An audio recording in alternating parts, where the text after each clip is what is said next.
बिस्मिल्लाहिर्रहमानिर्रहीम। Welcome to सबकी सोच। मैं हूं नम्रा तारिक और आई होप सो कि आपकी सुबह का आगाज़ अच्छा हुआ होगा, और अगर नहीं भी हुआ तो अभी अच्छा कर लें, क्योंकि आपकी सुबह का आगाज़ इज़ वेरी इंपॉर्टेंट, बहुत अहम होता है। आपकी सुबह का आगाज़ अच्छा होगा तो ही आपका दिन भी अच्छा गुजरेगा। अच्छा, आपको याद होगा लास्ट वीक सांगर से एक इंतहाई अफसोसनाक वीडियो सोशल मीडिया पर वायरल हुई थी, जिसमें देखा जा सकता था कि एक ऊंट है, उसकी टांग काटी जा रही है। वो भी इसलिए क्योंकि वो किसी वडेरे के खेत में दाखिल हो गया था और उस वडेरे ने उसकी टांग काट ली थी। उसके बाद उस पर मुख्तलिफ खबरें सामने आना शुरू हुई कि उसके इलाज के लिए ये हुआ वो हुआ, गवर्नर सिंह ने क्या किया, वो सब तो सिलसिला चला आ रहा था। लेकिन ये जो मामला, इसमें पुलिस ने वो जो वडेरा है उसको क्लीन चिट दे दिया है, जिसकी ज़मीन पर मुबैना तौर पर ये ऊंट घास चरने के लिए घुस गया था। और अगर पुलिस की बात मान ली जाए तो ये वाजे नहीं हो रहा कि फिर मुल्जिमान ने ऊंट की टांग क्यों काटी है। तो मामले के तफ्तीशी अफसर जो है उन्होंने वडेरे को क्लीन चिट दी है, और क्लीन चिट देते हुए उन्होंने ये कहा कि जहां ऊंट की टांग काटी गई वो ज़मीन वडेरे की नहीं, किसी और की मलकियत है, और वाकई में वडेरे से मुतालिक कोई शवाहिद नहीं मिले।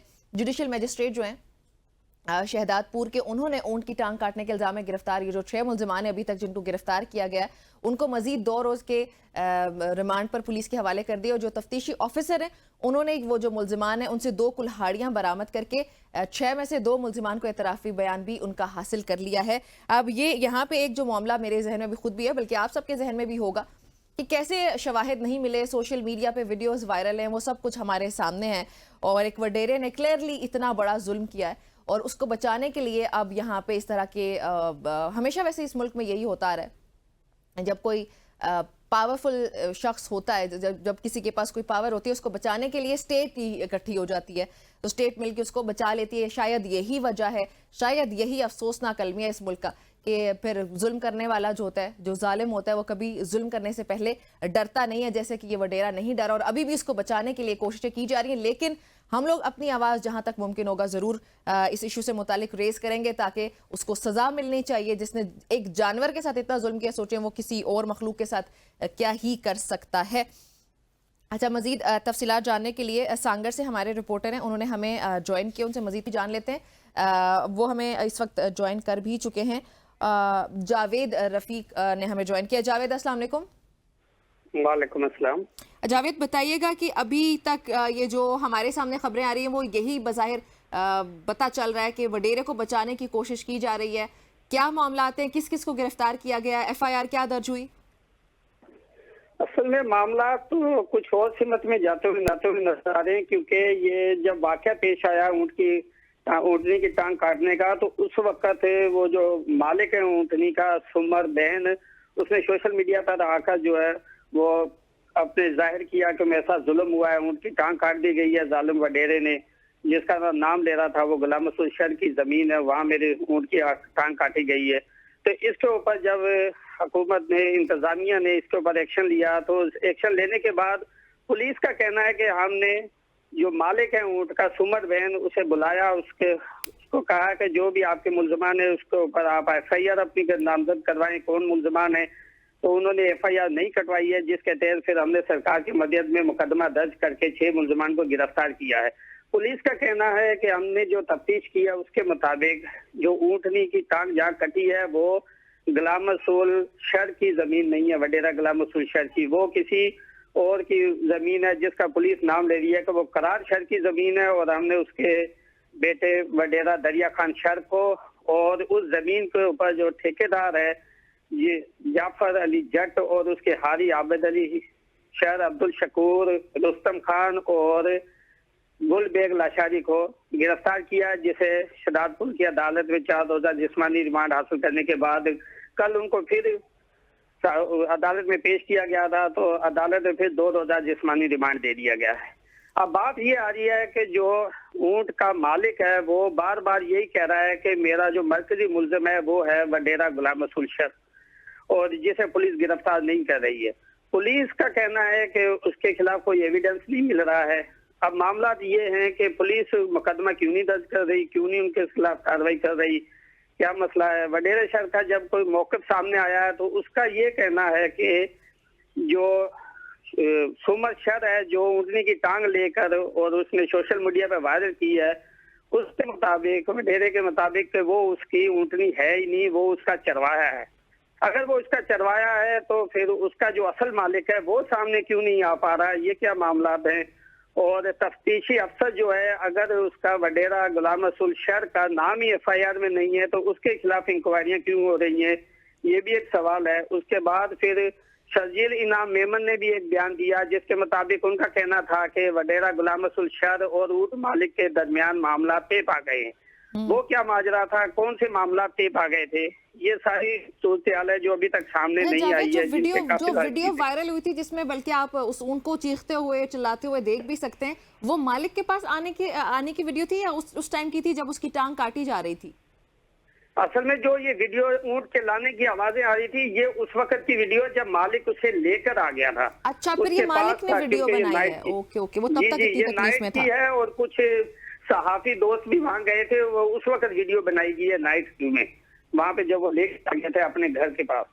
अच्छा, तो ये जो अभी जो लोग गिरफ्तार जिनको किया गया, ये कोई तीसरी पार्टी है? ये वो वडेरा गुलाम रसूल या जिसके खिलाफ मालिक बोल रहा है, ये वो नहीं है? नहीं, ये वो नहीं है, क्योंकि मालिक जो कह रहा है वो कह रहा है कि मेरा मरकजी मुल्जिम जो है वो वडेरा गुलाम रसूल शर है। ठीक, उसमें आपने ये भी बताया ना कि पुलिस ये कह रही है कि गुलाम रसूल के खिलाफ कोई सबूत नहीं मिले उनको, जो जिन्होंने गिरफ्तार किया, जिनको गिरफ्तार किया, उनके खिलाफ क्या पुलिस को शवाहिद मिले? जी, उनके खिलाफ पुलिस कह रही है कि हम उसके अंदर जो 2 लोग हैं जो जाफर जट के हारी हैं, जिनका नाम आबिद अली शर और अब्दुल शकूर शर है, पुलिस के मुताबिक उन दोनों ने जो है ना इकरार जुर्म कर लिया है और उनसे 2 कुल्हाड़ियां भी बरामद हुई हैं।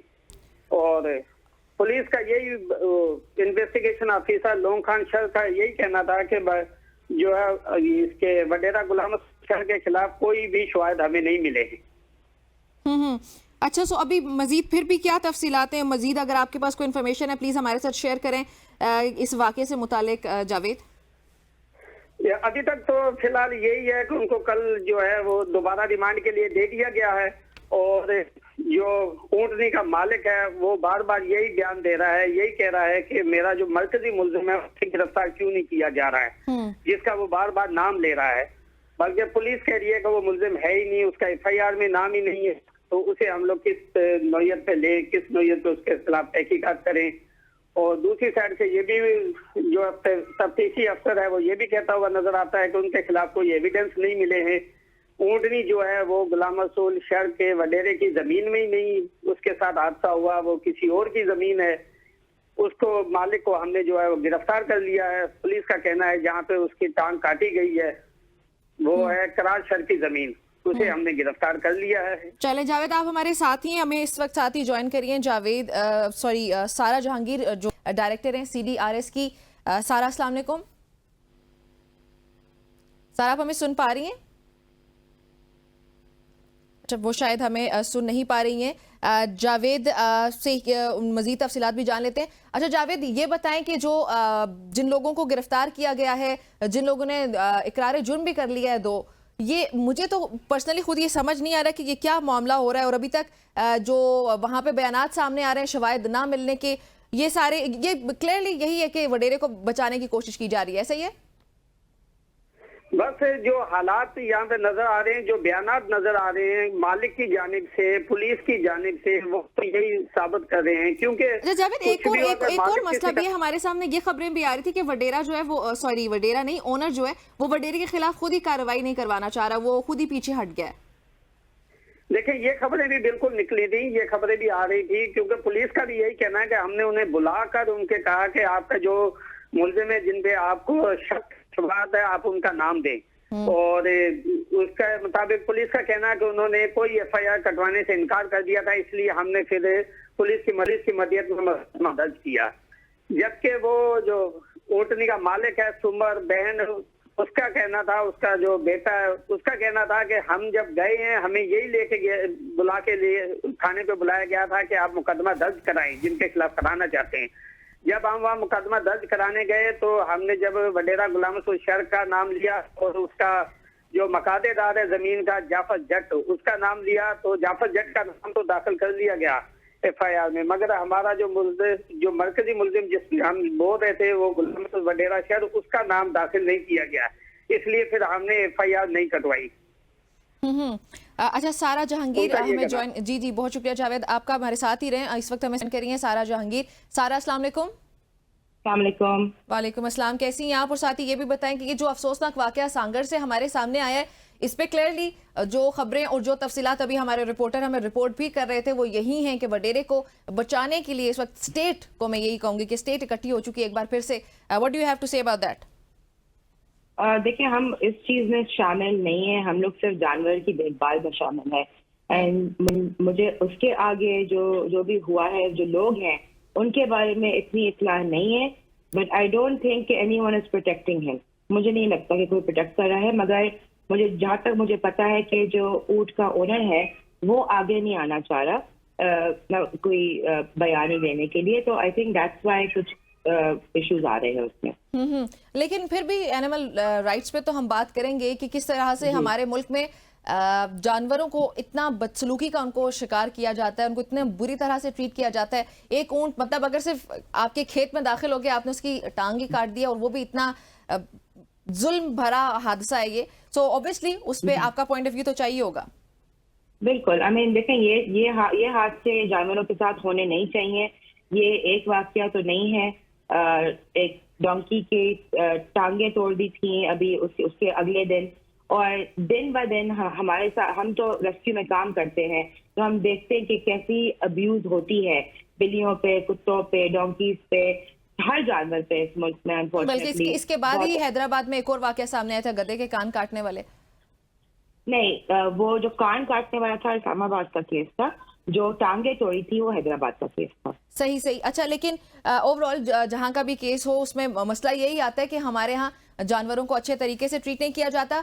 जो लॉज है हमारे मुल्क में, prevention of cruelty to animals act 1890, इतने फरसूदा, इतने पुराने और इतने बेअसर कवानीन के साथ अगर हम चलेंगे तो जाहिर है फिर यही होगा। सो आपको नहीं लगता, आपकी ऑर्गेनाइजेशन ऑब्वियसली जानवरों के लिए ही काम करती है, तो हमें बेहतरी की जानिब जाने की बहुत शदीद जरूरत है अब? हम एक्चुअली एनिमल राइट्स लॉयर के साथ बात भी कर रहे हैं, हम एक कोलैबोरेटिव बिल भी इस पर वर्क कर रहे हैं कि ये लॉज जो हमारी एनिमल क्रूअल्टी लॉज है, काफी हद तक बहुत ही पैथेटिक है, ठीक है, और इनको हार्श बनाना चाहिए ताकि लोगों को डर हो कि कानून हमारे पीछे आएगा और लॉ हमारे पीछे आएगी कि अगर हम ऐसी हरकतें करेंगे। अभी तक सब लोग बहुत बोल्ड चल रहे हैं क्योंकि उनको पता है कि कोई एक्चुअल लॉज नहीं है। बिल्कुल ऐसे ही है, इसमें तो कोई शक भी नहीं है कि हमारे मुल्क में जो कवानीन है वो इंतहाई कमजोर है। अच्छा, आपकी ऑर्गेनाइजेशन कैसे कवर कर रही है, किन किन जानवरों को रखा जाता है या किस तरह काम करती है?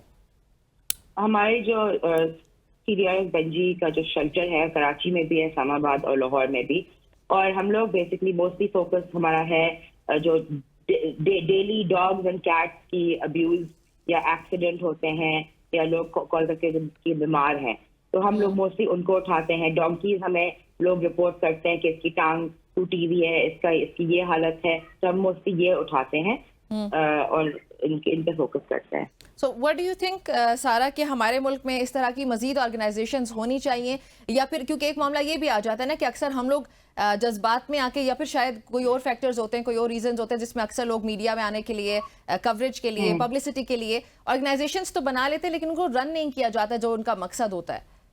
एग्जैक्टली, यही मसला। देखें, ऑर्गेनाइजेशन या एनिमल शेल्टर रन करने के लिए काफी बड़ी टीम चाहिए होती है, फंडिंग चाहिए होती है, और हमें पता है हम लोग सब कितना स्ट्रगल करते हैं। जितने भी शेल्टर्स हैं पाकिस्तान में बहुत स्ट्रगल करते हैं, और इसमें ये है कि एनिमल शेल्टर इस्टेब्लिश करके इज नॉट द सोल्यूशन, ठीक है। जब तक लॉज हमारे साथ नहीं देंगे तो हम लोग कितने जानवर भर सकते हैं हम अपने शेल्टर्स में।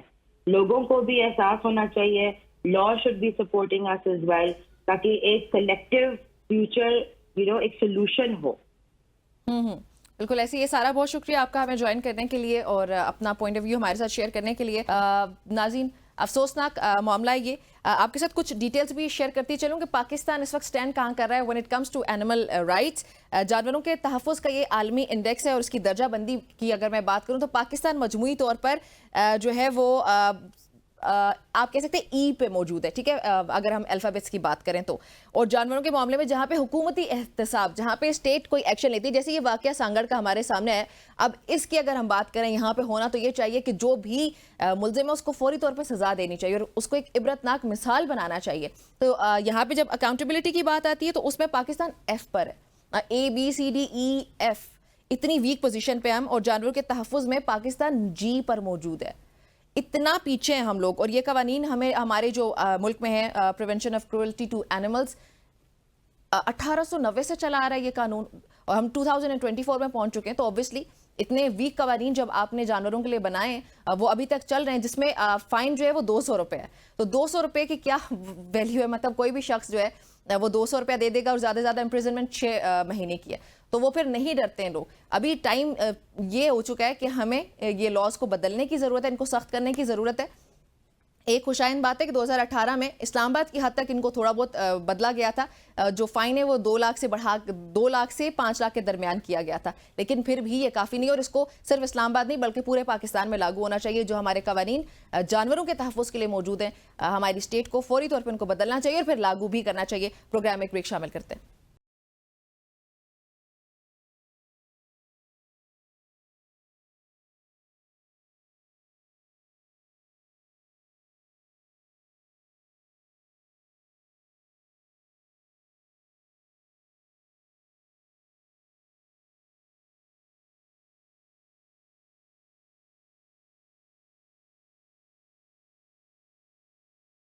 वेलकम बैक, वेलकम टू सुप्ती सोच।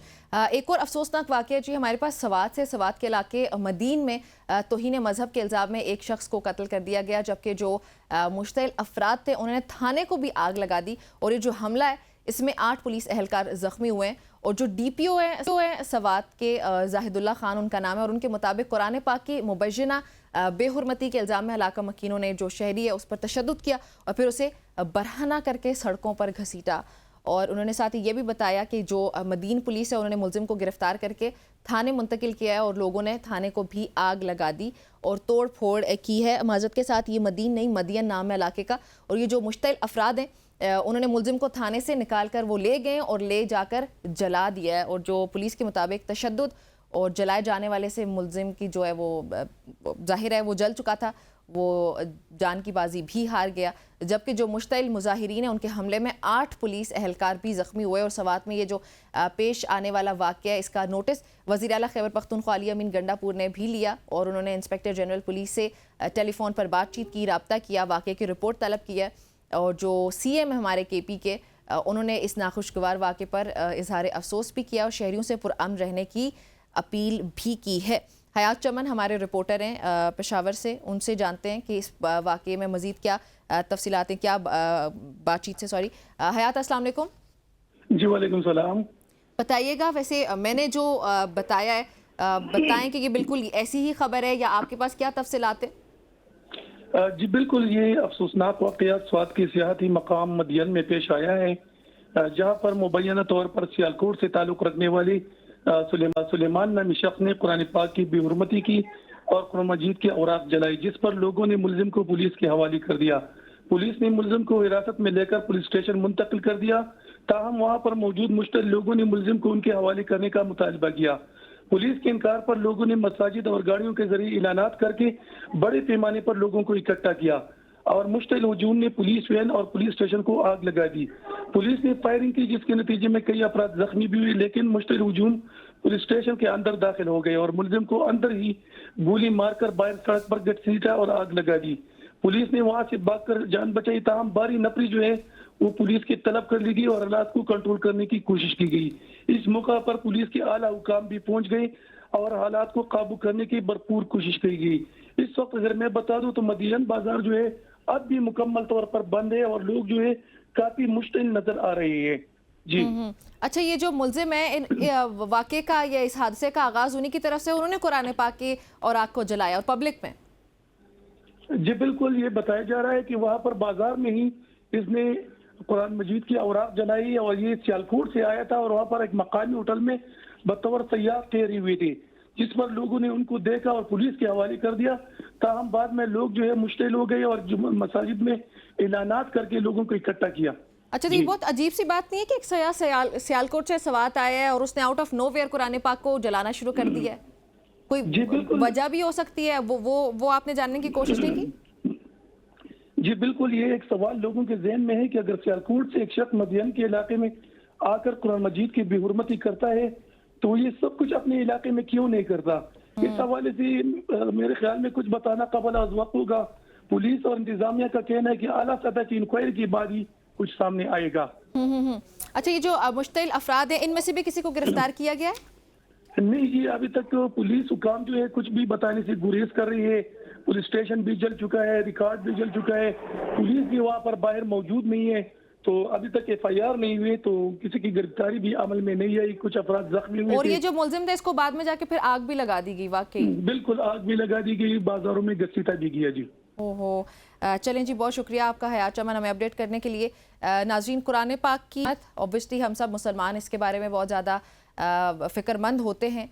जहाँ पे हम उसके लिए फ़िक्रमंद है वहीं पे हमें साथ ही इंसानियत के लिए फ़िक्रमंद भी होना चाहिए। अगर बिलफ़र्ज़ एक शख्स ने कुरान पाक के औराक को जला दिया तो आप कानूनी तौर पर फ़ौरी उसके ख़िलाफ़ अपना एहतजाज रिकॉर्ड करवा सकते हैं पुरअमन तरीके से, क्योंकि इस्लाम भी हमें ये सबक नहीं देता। बेशक उसने कुरान पाक के औराक को जलाया है, आप अगर पुलिस उसको पकड़ के ले चुकी है तो वहाँ पे वो मामला ख़त्म हो गया। आगे कानून जाने, पुलिस जाने, उसको जो उसकी सज़ा बनती है, जो हमारे आइन में है, जो हमारे कवानीन में मौजूद है, वो उसको सज़ा मिल जाएगी। आपका मुश्तिल होना और किसी इंसान को बरहना करके घसीटना, उसको आग लगाना, उस पर तशद्दुद करना, ये भी इस्लाम नहीं कहता। इस्लाम अगर आपको कुरान पाक की हिफाजत करने का कहता है तो साथ ही इंसानियत की और इंसानों की हिफाजत करने का भी कहता है। तो काफिर है, मुसलमान है, कोई भी है, प्लीज़ इंसान है वो, उसको इस तरह, तो ये तो इंतहाई अफसोसनाक वाक़यात ऐसे रिपोर्ट होते रहते हैं अक्सर, ये नहीं होने चाहिए।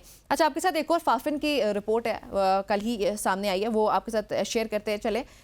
इलेक्शन ट्रिब्यूनल्स की ये एक अपडेटेड रिपोर्ट है। रिपोर्ट के मुताबिक ये बताया जा रहा है कि 23 में से 17 इलेक्शन ट्रिब्यूनल्स जो हैं वो फ़ाल हैं। 23 इलेक्शन ट्रिब्यूनल्स में 377 इंतखाबी दरख्वास्तें दायर की गईं। इलेक्शन ट्रिब्यूनल्स में 46% दरख्वास्त गुजार पाकिस्तान तहरीक इंसाफ के हिमायत याफ्ता हैं। इलेक्शन कमीशन और ट्रिब्यूनल्स ने दरख्वास्तों और इजाफी दरख्वास्तों की तफसीलात ज़ाहिर नहीं की, इसलिए फाफिन ने कॉज लिस्ट पर इन्हिसार किया, जबकि फाफिन को सिर्फ 171 पिटिशन की सर्टिफाइड कॉपीज़ मिली हैं। और कौमी असम्बली के 50, सूबाई असम्बलियों के 121 नताइज चैलेंज हुए। इलेक्शन पिटिशंस में 46% पाकिस्तान तहरीक इंसाफ के हिमायत याफ्ता और 13% JUI के उम्मीदवारान शामिल हैं। ट्रिब्यूनल्स में 9% पीपल्स पार्टी, 8% मुस्लिम लीग नून, 7% आज़ाद और 4% GDA, जबकि जमात इस्लामी, ANP और नेशनल पार्टी की 2% दरख्वास्तें हैं। उसके अलावा अगर इस्लामाबाद की बात की जाए, इस्लामाबाद में तमाम दरख्वास्तें PTI की हैं, पंजाब में 72%, सिंध में 49% और बलोचिस्तान में 6% दरख्वास्तें पाकिस्तान तहरीक इंसाफ की हैं। बलोचिस्तान में 25%, सिंध में 17% और खैबर पख्तूनख्वा में 16% दरख्वास्तें JUI की हैं। फाफिन रिपोर्ट के मुताबिक सिंध में 17%, बलोचिस्तान में 13%, KP में 7% और पंजाब में 2% दरख्वास्तें पीपल्स पार्टी की हैं। पंजाब में अगर पंजाब की बात की जाए तो पंजाब में 19% जो है, उसके बाद बलोचिस्तान में 6 और खैबर पख्तूनख्वा में 4% दरख्वास्तें मुस्लिम लीग नून की हैं। सो ओवरऑल अगर इस रिपोर्ट को एनालाइज किया जाए, इस पे बात की जाए, तो पाकिस्तान तहरीक इंसाफ वो जमात है जिसने ज़्यादातर सूबों में, ज़्यादातर इलाकों में, इवन वफाक में भी ये खदशे का इजहार किया है कि जो इलेक्शंस हुए वो फ्री एंड फेयर नहीं थे, और उनकी शिकायत की जो परसेंटेज है वो इस रिपोर्ट के मुताबिक ज़्यादा है तमाम सूबों में भी और वफाक में भी। प्रोग्राम में एक ब्रेक शामिल करते हैं।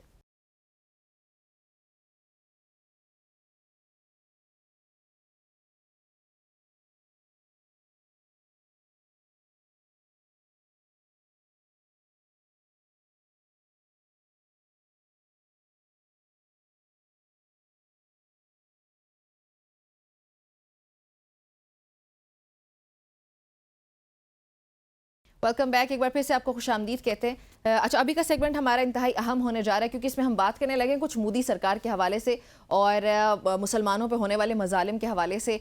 इसके साथ ही न्यूक्लियर हथियारों की जो दौड़ है उसमें भी इंडिया आगे हमें दिखाई दे रहा है। अगर हम बात करें बरसगीर की तकसीम के बाद से भारत में जो मुसलमान है वो इंतहा पसंद हिंदुओं के जुल्म का और तशद्दुद का शिकार हमेशा बनते रहे। बल्कि सोशल मीडिया पे अब तो चलें, मेन स्ट्रीम मीडिया को अगर छोड़ भी दें, सोशल मीडिया पे आए रोज़ हमारे सामने इस तरह के वाक़यात आते हैं जहाँ पे जो क्लियरली ये बताते हैं कि मुसलमानों के साथ क्या सलूक किया जाता है हिंदुस्तान में। लेकिन जो नरेंद्र मोदी की वज़ारत उज़्मा इसके दौरान मुसलमानों की मुश्किलात में हमेशा से ही इजाफा होता चला आ रहा है। हिंदुओं ने कभी भी मुसलमानों को भारत का शहरी तस्लीम नहीं किया और अब ये तीसरी बार है कि मोदी हुकूमत बन चुकी है और इक़्तिदार में आते साथ ही मुसलमानों का जीना मज़ीद मुश्किल हो चुका है। मोदी सरकार के बनने की शायद वजह भी यही है कि मुसलमानों के ख़िलाफ़ जो उनका एक नैरेटिव है जो इंतहाई अहम है, स्ट्रॉन्ग है, उसकी बेसिस पे वोट ले लेते हैं हर बात। लेकिन यहाँ पे एक सवाल है, वो ये कि अगले आने वाले 5 साल के दौरान भारत के जो मुसलमान हैं उनकी क्या ज़िंदगी होगी, उनके लिए ये 5 साल कैसे होंगे। लेकिन उसके साथ ही अगर मैं आपके साथ एक और रिपोर्ट भी शेयर करती चलूँ, दूसरी तरफ स्टॉकहोम इंटरनेशनल जो है वो रिसर्च इंस्टीट्यूट सेप्री, उनका ये कहना है कि इंडिया के पास अब पाकिस्तान से ज़्यादा एटमी हथियार मौजूद हैं और भारतीय वॉरहेड्स की तादाद 164 से बढ़कर रवां बरस 172 हो गई है, जबकि पाकिस्तानी वॉरहेड्स 170 पर बरकरार है। अब इन तमाम तर उमूर पर बात करने के लिए हमें ज्वाइन किया फवाद चौधरी साहब ने। फवाद, अस्सलाम वालेकुम एंड गुड मॉर्निंग। जी अस्सलाम वालेकुम। वालेकुम सलाम। फवाद, सबसे पहले तो बताइएगा कि मोदी सरकार एक बार फिर से बन चुकी है और ये सरकार अब अगले 5 साल के लिए मुसलमानों के लिए क्या करने जा रही है। जैसे मैंने इंट्रो में भी कहा कि ये तो आते ही मुसलमानों के खिलाफ जुल्म और जबर करने के नैरेटिव के साथ हैं। देखिए, ये एक जो हमारी हिस्ट्री है उसके अंदर जो जो हिंदू पॉलिटिक्स है वो भी 2 हिस्सों में तकसीम रही है और एक हिस्सा जो था वो 1920s से हिंदू महासभा की जो पार्टियां थी उसमें शामिल था और एक था जो सेकुलर पॉलिटिक्स करते थे।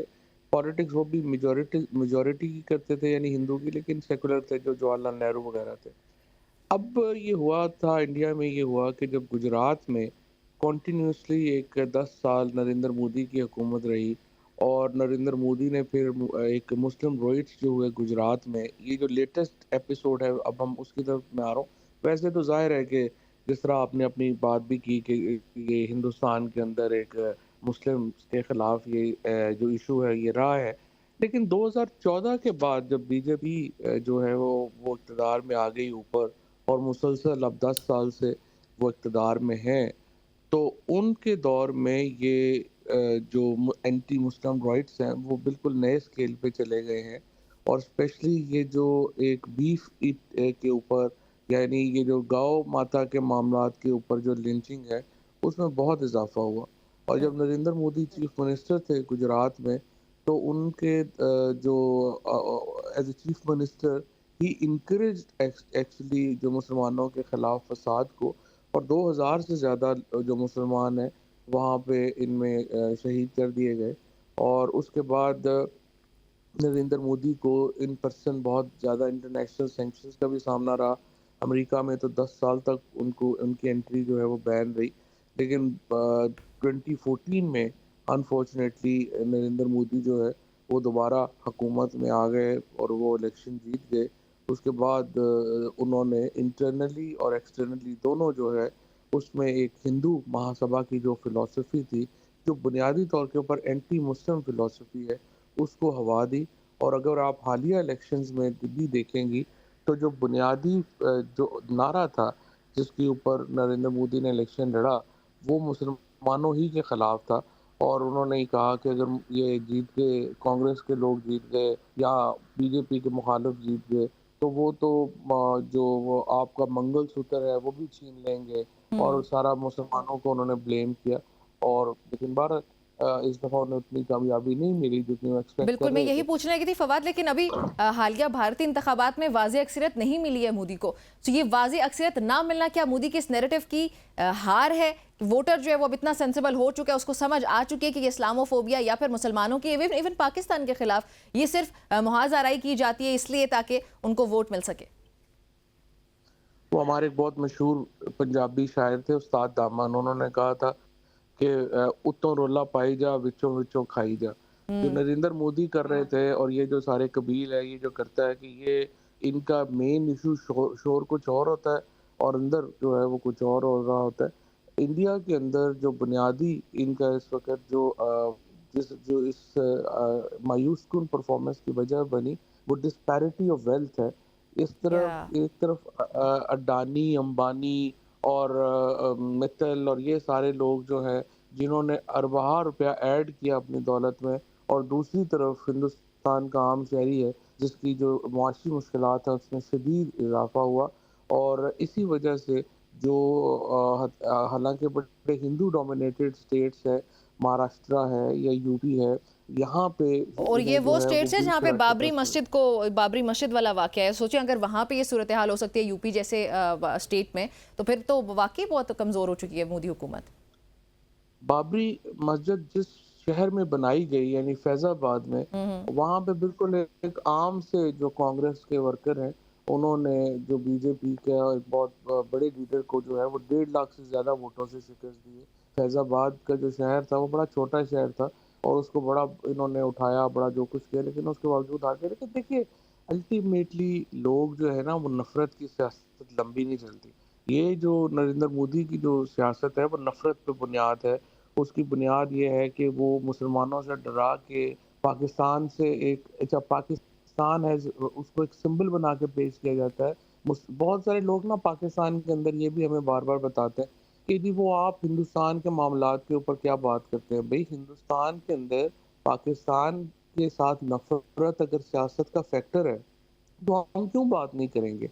अगर मुसलमानों की एम्पावरमेंट जो है वो पाकिस्तान के साथ जोड़ेंगे वहाँ पे, तो आप क्यों बात नहीं करेंगे। और ये भी एक अलग बात है कि हमारे जो फाउंडर्स हैं, जब हमने पाकिस्तान बनाया था तो हमने वादा किया था हिंदुस्तान के मुसलमानों के साथ तो वहाँ के उनके हकूक के लिए हम खड़े होंगे। ये तो नहीं था, वो हमारे किथ एंड कीन है, हमारा खून है, हमारा जो तमाम एक हिस्ट्री हमारी एक है। तो ये तो नहीं हो सकता कि हम कहें कि बात ही नहीं करनी चाहिए और ये नहीं होना चाहिए। और जुल्म भी उन पे हमारी वजह से हो रहा, उनके ऊपर तमाम जो इस वक्त एक उनके खिलाफ जो नैरेटिव बनाया जाता है, जो बयानिया बनाया जाता है, वो यही होता है कि ये पाकिस्तान के एजेंट है और पाकिस्तान में लोग ये मशवरे दे रहे होते हैं कि नहीं आप बात ही ना करें। तो ये भी एक अजीबोगरीब पाकिस्तान के अंदर एक मामला जो है चले। बार इस दफ़ा मैं समझता हूँ कि वहाँ का जो वोटर है उसने बड़े शऊर का मुजाहरा किया और नफरत की जो सियासत थी हिंदू महासभा की और जिसको लीड कर रहे थे नरेंद्र मोदी, उसको शिकस्त हुई। फवाद आप हमारे साथ ही रहे, साथ ही हमें ज्वाइन किया ब्रिगेडियर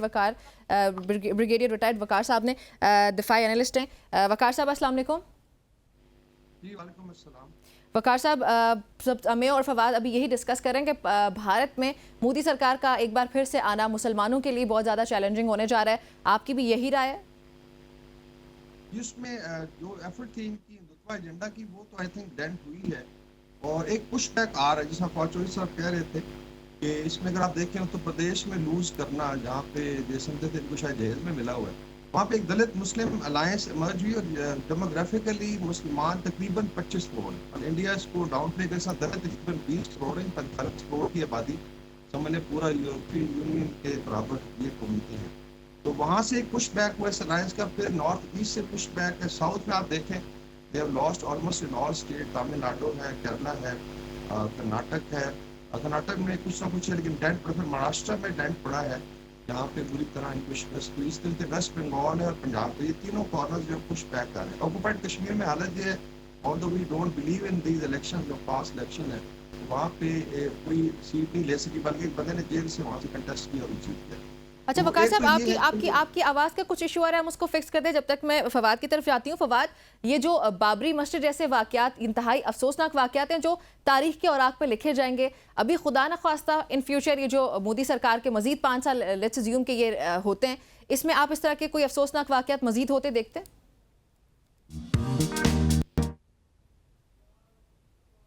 फवाद, आपको आवाज़ आ रही है? अच्छा, फवाद से शायद भी हमारा राब्ता मुनक़ता हो चुका है, हम उनको कनेक्ट करने की कोशिश करेंगे। बाबरी मस्जिद जैसे वाक़यात पहले हो चुके हैं, ये इंतहाई अफसोसनाक है, बल्कि पूरी दुनिया की अखबारों की हेडलाइंस बाबरी मस्जिद को मस्मार करना, और ये एक सिर्फ मस्जिद को ख़त्म करना मस्मार, बल्कि ये तारीख़ है पूरी की पूरी। और ये वो तारीख़ है जो किसी फ्यूचर जनरेशन्स में किसी पढ़ने वाले को भी शदीद तकलीफ़ देगी कि कैसे किसी मुसलमानों का या किसी की वो जगह जहाँ पे इबादत होती हो उन मुक़द्दस जगहों के साथ इस तरह होता रहा मोदी सरकार में। फवाद हमें ज्वाइन कर चुके हैं। फवाद, मैंने सवाल पूछा था कि बाबरी मस्जिद जैसे वाक़यात खुदा ना ख्वास्ता इंतहाई अफसोसनाक हैं, मोदी सरकार में मज़ीद 5 साल जो हैं इस तरह के वाक़यात खुदा ना ख्वास्ता आप होते देखते हैं? नहीं, नहीं, वो तो उनकी बेस ही ये है। अब वो एक औरंगज़ेब मस्जिद है दिल्ली की, उसके पीछे पड़ गए हैं और इस मस्जिद को वो जो है वो गिराना चाह रहे हैं। और इसके अलावा भी जो सारा एक देखिए ना, अनफॉर्चुनेटली प्रॉब्लम ये है कि जब वो हारे हैं इलेक्शन तो उन्होंने ये तो नहीं मानना कि हमारी गलती है। उन्होंने तो इसको और कहना है कि इसको और नफ़रत के ऊपर जो है वो लेके जाना है। तो अब ये एक ज़रूर है कि एक सहारा मिला है, वरना तो इन्होंने आइन बदल के इनकी पूरी कोशिश थी कि ये इसको सारी जो चीज़ है उसको मिलिया-मिलिटी कर दें, क्योंकि जो फ़ाशिस्ट हुकूमतें होती हैं, वो क्या करती हैं कि वो रिलाय करती हैं पुलिस के ऊपर, अपने जो कोएर्सिव मेजर्स हैं उनके ऊपर। तो ये एक फ़ाशिस्ट हुकूमत है नरेंद्र मोदी की वहाँ पे, और वो भी वहाँ पे जो जर्नलिज़्म है उसको निशाना बना रहे हैं। अच्छा, लेकिन फवाद, ये एक और मामला भी होता है ना, जैसे अगर हम पाकिस्तान की बात करें ना, पाकिस्तान में अगर किसी भी कोई भी वॉक ऑफ लाइफ हो, उसमें अगर हमें कोई इंतहा पसंद लोग नजर आते हैं तो साथ ही उनको काउंटर करने के लिए और तरह के लोग भी होते हैं जो उनके नैरेटिव के बिल्कुल अगेंस्ट जाते हैं और जो हक और सच की बात करते हैं। कोई सा भी शोबा उठा ले, अगर हिंदुस्तान में ऐसे हिंदू इंतहा पसंद लोग हैं, तो आपकी नॉलेज भी है, क्या कोई ऐसा ग्रुप नहीं है जो इन हार्डकोर्स के खिलाफ जाए या बातचीत करे मुसलमानों के हुकूक के लिए, बेशक वो हिंदू ही सही हो या कोई और कम्युनिटी हो? नहीं, नहीं, वहाँ पे बहुत है, ये तो नहीं कहा जा सकता कि सारी पॉपुलेशन एक्सट्रीमिस्ट है। वहाँ पे जैसे अभी जो इंडिया अलायंस बना है, उसमें जो राहुल गांधी ने जो जिस तरह से इस बात को लिया, जिस तरह से अरविंद केजरीवाल ने लिया, ममता बनर्जी ने लिया, और उसके बाद इवन जो एनडीए अलायंस है, उसके अंदर भी अगर आप देखें तो जो चंद्रा बाबू नायडू हैं या जो इवन नीतीश कुमार हैं, ये लोग एक्सट्रीमिस्ट तो नहीं है। इन्होंने इसके खिलाफ जो है वो बात की है, और ये लोग बहरहाल ये वो एक्सट्रीमिस्ट पॉइंट ऑफ व्यू नहीं रखते हैं। रेजिस्टेंस तो हर सोसाइटी में होती है, अच्छा बुरा तो आपको पता है हर सोसाइटी में होता है। पाकिस्तान में भी जो है वो है, यहाँ पे भी अनफॉर्चुनेटली एक्सट्रीमिज्म तो है बहुत ज़्यादा। लेकिन शायद और इंडिया में उसको तकवीयत इतनी छुपाने मिलती भी है ना नहीं उस सकते। एक्सट्रीमिज्म को, क्योंकि स्टेट उसको फैसिलिटेट करती है, क्योंकि स्टेट खुद ही एक्सट्रीमिस्ट की है। नहीं, हमारे यहाँ भी यही हाल है। हमारे यहाँ कौन सा मुख्तलिफ, अभी आप देखें ईद पे जो यहाँ पे हुआ, उस यप। पे क्या बंदा बात करे। ये तो एक पूरी ये हिंदुस्तान की एक तारीख है, और उसके अंदर जो मुख्तलिफ अनफॉर्चुनेटली ग्रुप्स हैं वो रहे हैं, तो उनको वो तो, लेकिन बहरहाल अपना हिस्सा तो अदा करना चाहिए ना, चाहे वहाँ पे हो चाहे यहाँ पे हो। जहाँ पे भी जो गलत है वो गलत है, जो सही है वो सही है। सो वहाँ पे अनफॉर्चुनेटली ये ज़रूर है कि एक इतनी बड़ी आई वुड से कि एक रियासती सतह के ऊपर जो सपोर्ट मिली है एंटी मुस्लिम पॉलिटिक्स को पिछले 10 सालों में, उसने बहुत नुकसान पहुंचाया है। और अब जो आप देखिए ना कि उन्होंने तो एक आप सिर्फ जो लोग हमारे यहाँ, अगर आप इंडियन फिल्में देखते हैं, तो आप सिर्फ आज से जो 25 साल पहले की फिल्में हैं या 90 की दहाई में या 80 की दहाई की फिल्में अगर आप देखेंगी, तो आपको महसूस होगा कि वो उर्दू फिल्में हैं। उनमें हिंदी का, उनमें संस्कृत का कोई लफ्ज़ ही नहीं आता। अब आप आके जो बॉलीवुड क्लासिक्स मसलन अगर आप देखते हैं, तो आप देखेंगे कि वो बुनियादी तौर पे उर्दू फिल्में हैं। अब आके जब नरेंद्र मोदी बात कर रहे हैं, तो आपको आधी तकरीर समझ ही नहीं आती कि वो क्या बात कर रहे हैं। So true. इसमें उन्होंने कल्चरल चेंज, लिंग्विस्टिक चेंज, अपना कोर्सेज़ को उन्होंने चेंज कर दिया जाके, स्कूलों में जो है वो बदल दिया, जिससे पूरी सोसाइटी को एक तबाही के रास्ते पे लगा दिया। बेशक, और अब इसमें ये कोई शक नहीं, पूरी हिंदुस्तान सोसाइटी तबाही के रास्ते पे लग चुकी है। अच्छा, ब्रिगेडियर साहब हमें ज्वाइन कर चुके हैं। ब्रिगेडियर साहब, मैंने आपसे पहले जो सवाल पूछा था वही रिपीट करूंगी। मुश्किल होने जा रहे हैं मुसलमानों के लिए ये अगले 5 साल? आई थिंक आई फॉलो जो चौधरी साहब कह रहे हैं कि बेसिकली एक पुश बैक शुरू हो गया है। जो एजेंडा था इनका दुत्वा का इस साल, basically they were looking at 2/3 majority, 400 पार और कॉन्स्टिट्यूशन अमेंड करने की बात हो रही। अभी पुश बैक 3 कॉर्नर से आया है, स्पेशली साउथ से, नॉर्थ ईस्ट से, वेस्ट बंगाल से और पंजाब से, और फिर उत्तर प्रदेश में उनका जो सारा आई थिंक बयानिया था वो उधेड़ दिया गया। वहां पे मुस्लिम दलित अलायंस मर्ज हुई है अंडर अखिलेश यादव और कांग्रेस, जिस तरह राहुल गांधी की जो रही भारत यात्रा, भारत जोड़ो यात्रा, उससे आई थिंक बड़ा इम्पैक्ट किया। दूसरा, जो भारत में एक टेंडेंसी है कि जो वोटर है बड़ा सियाना है और नारों पे नहीं जाता, इनकम्बेंसी फैक्टर लगता है, और उसमें वो देखते हैं जी अगर 2 टेन्योर में डिलीवर नहीं कर सके तो उसके बाद I think there is the negative vote. तो एंटी मुस्लिम या कह लें एंटी पाकिस्तान जो नैरेटिव था वो बुरी तरह डीबंक हुआ। अभी इवन फॉल्स फ्लैग पे लोग कह रहे हैं जी कि आप खुद कराते रहे। उनके लेफ्टिनेंट गवर्नर जो थे ऑक्युपाइड कश्मीर के सत्यपाल मलिक, उसने भी ये बात की। तो अभी I think there is a change. ये जरूर है कि ये 5 साल मोदी के लिए बड़े मुश्किल होंगे। जिस तरह फाद साहब कह रहे थे जी कि इसमें जो पार्टियां अलायंस में एनडीए के, उसके अंदर सेकुलर एलिमेंट है, चाहे चंद्रबाबू नायडू है या बाकी नीतीश कुमार वगैरह। हालांकि नीतीश कुमार खैर बड़ा डूबियस कैरेक्टर है, लेकिन काफी सारी जगह पे पुश बैक है। तो मेरे ख्याल में अगर इस तरीके से इंडिया अलायंस पुश बैक करती है तो मे बी अगले इलेक्शन में बीजेपी जो है शायद माइनॉरिटी पार्टी बन के सामने आएगी। अच्छा फवाद, कश्मीर भी एक इम्पॉर्टेंट मामला है हमारे लिए। कश्मीर को कैसे देखते हैं आप कि कश्मीर के लिए क्या करने जा रही है मोदी सरकार? एक बार फिर से ऑब्वियसली अगेन खुदा न खास्ता डिसअपॉइंटमेंट तो नहीं होनी चाहिए, लेकिन हम लोग उनसे कोई उम्मीद भी नहीं लगा सकते। क्योंकि वहां पे देखें ना, वहां पे तो जो लोग कश्मीर की बात करते थे वो जेल से जीत गए हैं। अच्छा, पहली बात तो ये है कि मुझे तो ये लगता है, देखिए इस साल 2 इलेक्शन होने हैं हिंदुस्तान में, एक महाराष्ट्र में होना है, एक हरियाणा में होना है। तो इन 2 इलेक्शंस का जो आउटकम है वो तय करेगा कि मोदी हुकूमत 5 साल पूरे कर सकेगी कि नहीं पूरे कर सकेगी। मेरा अपना पर्सनल ख्याल ये है कि ये 2026 जो है ये हिंदुस्तान में मिड टर्म पोल्स का साल होगा। अब इसमें जो इशू इस वक्त है, जो पाकिस्तान में तो स्पेशली बहुत एक समझिए कि ख्वाहिश है हम लीडरशिप की कि एक इनसे ताल्लुकात जो है हिंदुस्तान से बेहतर हों, लेकिन अगर इन दोनों इलेक्शंस का आउटकम अच्छा नहीं होता बीजेपी के लिए, तो मुझे नहीं लगता कि ये हमारे ताल्लुकात जो इलाकाई हैं उनमें मज़ीद कशीदगी जो है वो लेके ये आएगी बीजेपी की हुकूमत। क्योंकि वो उनका जो एक चूरन जो वो बेचते हैं हिंदुस्तान में, वो पाकिस्तान मुखालफत का है और उसको बढ़ाना उनके लिए ज़रूरी हो जाता है जब भी इलेक्शन होते हैं। सो एक इम्पैक्ट जो पाकिस्तान पे अभी हिंदुस्तान की पॉलिटिक्स का आना है, जो बहुत समझते तो हैं लोग कि नरेंद्र मोदी पता नहीं आके इस दफ़ा को ताल्लुकात बेहतर करेंगे, बट इंटरनल पॉलिटिक्स में मुझे नहीं लगता, क्योंकि देखिए उनके जो बीजेपी की अब एक इंटरनल पॉलिटिक्स है जिसमें मोदी ने अब रिप्लेस होना है या अमित शाह से या वो जोगी अनंतनाथ से। अब ये दोनों जो हैं ये बहुत एक्सट्रीमिस्ट हैं, ये मोदी से भी ज़्यादा आगे बढ़े हुए एक्सट्रीमिस्ट हैं। सो इनको अगर बीजेपी की अपनी ये जो इलेक्शंस हैं, अगर इसकी इलेक्शनरिंग जो है वो पाकिस्तान के लिए बड़ी इंपॉर्टेंट है, इस खत्ते के लिए बड़ी इंपॉर्टेंट है।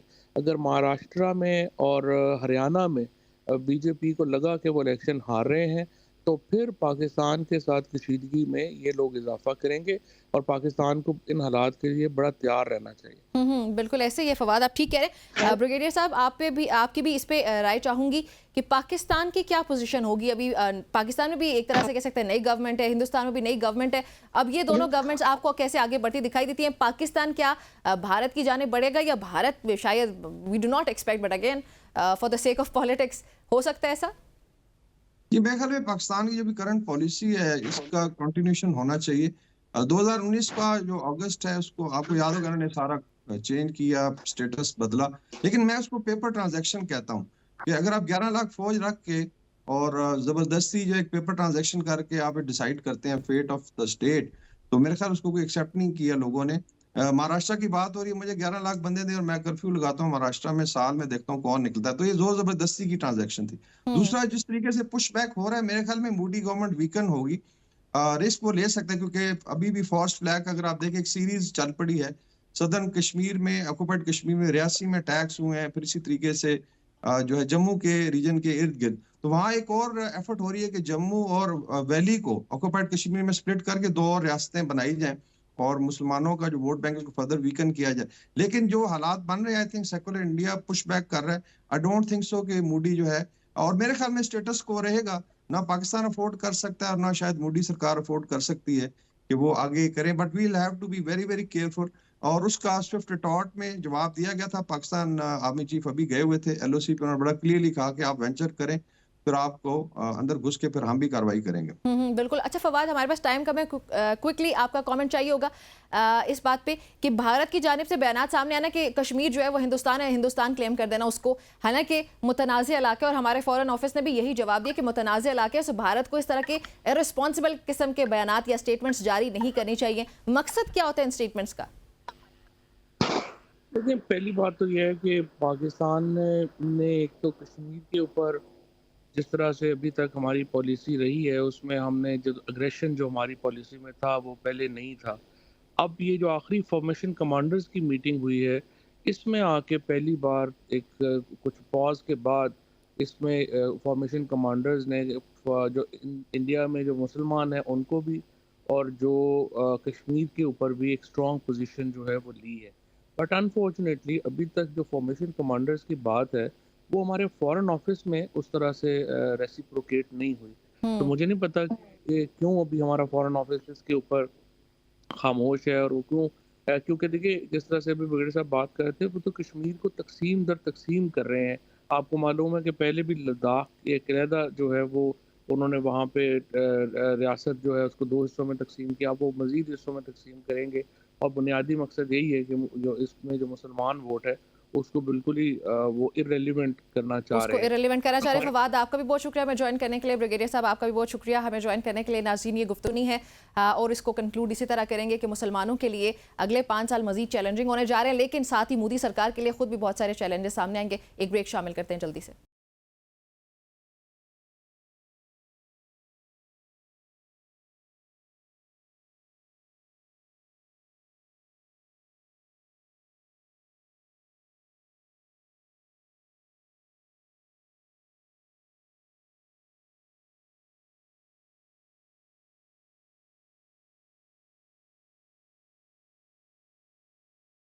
वेलकम बैक टू सबकी सोच। अच्छा, नेशनल असेंबली में बजट इजलास का आगाज़ हो चुका है और साथ ही ओपोजिशन की सबसे बड़ी जमात तहरीक इंसाफ ने मुल्क की पुरअमन एहतजाज की कॉल एक बार फिर से दे दी है। एक बार फिर से तहरीक इंसाफ ये क्लेम करिए कि वो सड़कों पर निकलेंगे और अपना एहतजाज रिकॉर्ड करवाएंगे। इस सारी सूरत हाल में क्या बजट पास हो पाएगा या नहीं, लेकिन साथ ही ईद के बाद की अगर हम बात करें सियासी गहमा गहमी जो है उसमें इजाफा हो रहा है। बयानबाजी हमारे सामने आई। एक मामला जो है वो KP की सूरत हाल से मुतालिक भी है, जहाँ वज़ीर आला और गवर्नर की एक आपस की चपकलिश है। ये जो लड़ाई है इसमें मुसलसल बयानबाजी हमारे सामने रोज़ाना आती है और ये जो कल मैंने प्रोग्राम में डिस्कस भी किया था बिजली से मुतालिक KP का मामला, वो भी इंतहाई अहम है। लेकिन उसके साथ ही दूसरी जानिब chairman Pakistan Peoples Party Bilawal Bhutto Zardari ने वज़ीर आज़म से मुलाकात में जो बजट की मंजूरी है उसमें ताउन करने की यकीन दहानी करवाई है। हमारे ही प्रोग्राम में जो है वो जिक्र हुआ था, कमर जमान कायरा साहब ने, उन्होंने बजट को सेकंड किया था। उन्होंने कहा था कि ये ठीक बजट है, हम इसको अप्रिशिएट करेंगे इन द सेंस, मतलब डायरेक्टली नहीं कहा, लेकिन मतलब यही ऑब्वियसली अब सामने आ चुका है कि पीपल्स पार्टी भी हुकूमत का साथ देने जा रही है इस बजट में, जिसमें तनख्वाहदार तबका इंतहाई पिस के रह चुका है। अब इस पर वज़ीर आज़म का ये कहना था कि सैलाब से $30 अरब का जो नुकसान हुआ अजाला आइंदा बरसों में भी नहीं हो सकेगा। अपोजिशन लीडर बहरहाल जो है उमर अयूब, उन्होंने ये कहा कि अवाम और पाकिस्तान के खिलाफ बजट इकोनॉमिक हिट में जो है वो बनाया गया है। उसके अलावा ये तमाम तर मामलात इंतहाई अहम है, लेकिन साथ ही आपको बताते चले कि बेनज़ीर साहिबा का आज 71वां यौम पैदाइश है, उनकी सालगिरह है। सो उस पर भी पहले बातचीत कर लेते हैं। नज़ीर लगारी साहब हमारे साथ मौजूद हैं। नज़ीर साहब, अस्सलाम वालेकुम। नज़ीर साहब, पहला सवाल मेरा आपसे ये होगा, बीबी साहिबा के हवाले से अगर आप कुछ कहना चाहते हैं, किस किस्म की शख्सियत थी, उनका बर्थडे आज, सो उसके हवाले से आज तकरीब का इनेकाद भी किया जाएगा। बहरहाल मेरे ख्याल है कि पाकिस्तान की तारीख में जो चंद बड़ी शख्सियात पैदा हुई हैं, मोहतरमा बेनज़ीर भुट्टो उनमें से एक थी। उनके अंदर एक बड़ी ज़बरदस्त किस्म की कंसिस्टेंसी थी और आज उनकी पैदाइश को 71 साल हो चुके हैं और 57 साल की उम्र वो हमसे बिछड़ गई थी और उन्हें बेरहमाना वारदात के ज़रिए शहीद किया गया था। तो बेनज़ीर भुट्टो की सारी ज़िंदगी हमारे सामने रही है। उन्होंने ऑक्सफोर्ड से और हार्वर्ड से तालीम हासिल की, लेकिन हमारे पाकिस्तान के हुक्मरानों ने उनकी डिग्रियों पर, जो हार्वर्ड की और रेडक्लिफ की और उसके अलावा ऑक्सफोर्ड की थी, उन डिग्रियों पर, वो ऑक्सफोर्ड की प्रेसिडेंट भी रही थी, उनकी डिग्रियों पर 60 ऑब्जेक्शन लगाए थे। ये हमारे हुक्मरान थे और फिर बिलाखिर जिस हुक्मरान ने ये काम किया था उन्हीं के दौर में बेनज़ीर भुट्टो शहीद कर दी गई थी। बिल्कुल ऐसा ही है और अल्लाह ताला उनके दर्जात बुलंद करे, उनको जन्नत के आला मकाम अता करे जन्नत में। अच्छा, पाकिस्तान की सियासत की अगर बात करें, तहरीक इंसाफ एक बार फिर से सड़कों पे आने का इंदिया दे रही है, इशारा कर रही है कि वो एक बार फिर से सड़कों पर निकल आएंगे। कामयाब हो जाएगी तहरीक इंसाफ इस बार? तो पहले कामयाब हुई है, उसका वो जो गिरफ्तारियां थी, जेल बरोतारी का क्या हुआ, उनका ये भाई वो पार्टी नहीं है, ये सोशल मीडिया पार्टी है। इसका कोई काम नहीं है सड़कों पर आने का, इसकी कोई हैसियत नहीं है। सबसे बड़ा शो जो उनने किया था वो जो मई में किया था और वो हमारे सामने आ गया है, और उसके बाद अपने इक़्तिदार के खात्मे के बाद जो उन्होंने नाकाम शो किया था वो भी हमारे सामने है। 9 मई की वारदातें भी हमारे सामने हैं। लेकिन ये पब्लिक की, मासेस की वो पार्टी नहीं है जो सड़कों पर आकर अपना इजहार कर सके। इसमें वो सिर्फ उससे टॉलरेट करा रहे हैं। आप चाहें सोशल मीडिया पर उनसे जो चाहें करा लें, वो आसमान से तारे तोड़ कर ले आएंगे, लेकिन हकीकत की दुनिया में और इस जीती जागती दुनिया में उनका अमली किरदार बहुत सी छोटी पार्टियों के मुकाबले का भी नहीं है। वो सड़कों पर नहीं आ सकते हैं। वो अपने आप को, मैंने खुद जाकर देखा था लाहौर में जब ये अपना मार्च कर रहे थे इस्लामाबाद की तरफ, और वो असल में आर्मी चीफ तब्दील करवाना चाहते थे या अपनी मर्जी का लाना चाहते थे। उस वक्त तो ये उन्होंने लॉन्ग मार्च किया था जो लिबर्टी से शुरू होकर शादरा से मैंने खुद ज्वाइन किया, बल्कि मैं अपोजिट साइड से उस रैली के अंदर दाखिल हुआ था और गाड़ी के अंदर था मैं, और मैं 2 दफ़ा उसके अंदर से गुजर कर भी गया, वापस भी आया। मुझे तो इतना रास्ता भी मिला, मैं अंदर से होकर भी गया, और मुझे मालूम था कि जनाब ये इतनी नफरी नहीं है जितनी उनके हामी उस पर दिखा रहे हैं, उसकी जो ट्रोलिंग कर रहे हैं जो सोशल मीडिया पर, वो नहीं थी। बहरहाल लेकिन लगारी साहब, सोशल मीडिया की जमात तो ये टेलीविजन की जमात तो ये तो हकीकत है कि पाकिस्तान की एक बहुत बड़ी जमात है, अपोजिशन की सबसे बड़ी जमात है, और जिस तरह से इंतखाबात हुए उस पर क्वेश्चंस पूरी दुनिया ने ही रेज किए पाकिस्तान में 8 फरवरी को क्या हुआ। तो उसके खिलाफ अगर उस बयानिए के साथ कोई अपना पुरअमन एहतजाज रिकॉर्ड करवाना चाहते तो आई थिंक एहतजाज तो उनका बुनियादी हक है, वो मिलना चाहिए। जो दहशत और पकड़ धकड़ है ये नहीं होनी चाहिए, राइट? बिल्कुल नहीं होनी चाहिए। और मैं ये समझता हूँ कि सियासी अमल में उनकी शिरकत से सियासत मजबूत होगी और सियासी अमल मजबूत होगा। वो जाएं, वो सड़कों पर जाएं, और जिस तरह कह रहे हैं पुरअमन तौर पर जाएं, और वो जाकर अवाम में जाएं, अवाम के साथ बात करें, मुकालमा करें। यही तो हमारी ख्वाहिश है। वो हवा में उड़ते हैं और हवा में ही रहते हैं, और उनके सहूलतकार इदारों के अंदर मौजूद हैं, वो उनकी सहूलतकारी करते हैं, वो उनको बहुत ज़्यादा फवायद देते हैं। वो हर तरह के इदारों के अंदर मौजूद हैं। मैं अर्ज करता हूँ कि वो सिक्योरिटी इदारों में मौजूद हैं, वो इंसाफ के इदारों में मौजूद हैं, वो मुख्तलिफ ब्यूरोक्रेसी में मौजूद हैं, हर जगह पर मौजूद हैं, उनकी हिमायत करते हैं, और एक ऐसे शख्स को वो प्रमोट करते हैं जिसका कोई सियासी विजन नहीं है, आज भी सियासी विजन नहीं है।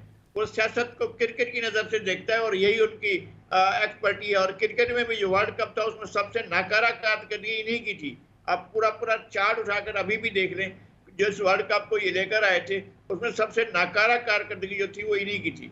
तो मैं समझता हूँ कि ये कोई चीज़ नहीं है।